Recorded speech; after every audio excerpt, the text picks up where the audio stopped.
स्टेडियममधील मोठ्या प्रमाणावर आपल्याला या ठिकाणी गर्दी पाहायला मिळते आहे। अलोट अशी प्रचंड मोठी गर्दी चाहत्यांनी केलेली आहे आणि या गर्दीमधीलच हा सगळा प्रकार घडलेला आहे। चाहत्यांनी काही प्रमाणामध्ये मोठ्या प्रमाणात हुल्लडबाजी केली आणि त्यामुळेच हा सगळा प्रकार घडलेला आहे। प्रचंड गर्दी पाहायला मिळते आहे। एका जणाला नवीन अपडेट समोर आलेली आहे। 6 जणांचा मृत्यू झालेला आहे, 17 जण जखमी झालेले आहेत, तर 6 जणांचा मृत्यू झालेला आहे।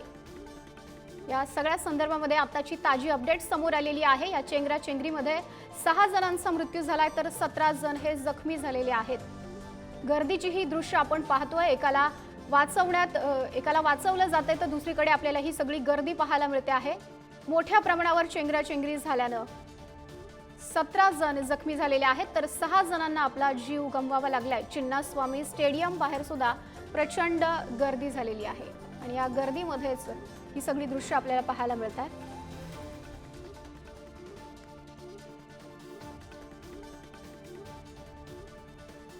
आरसीबीच्या विजय मिरवणुकीमध्ये ही चेंगराचेंगरी झालेली आहे। चिन्नास्वामी स्टेडियम बाहेर प्रचंड गर्दीमुळे हा सगळा प्रकार घडलेला आहे। 6 जणांना आपला जीव गमवावा लागलेला आहे। या गर्दीमध्ये काहींनी हुल्लडबाजी केली, त्यामुळे मोठ्या प्रमाणात चेंगराचेंगरी झाली, ज्यामध्ये 6 जणांचा मृत्यू झालाय। अनेक जण जखमी सुद्धा झालेले आहेत, तर जखमींना आता रुग्णालयामध्ये दाखल करण्यात आलेला आहे। चिन्नास्वामी स्टेडियम बाहेर ही मोठी गर्दी झाली। आरसीबीच्या विजय मिरवणुकीमध्ये हा सगळा प्रकार घडलेला आहे। 17 जण जखमी झाल्याची माहिती आता समोर आलेली आहे।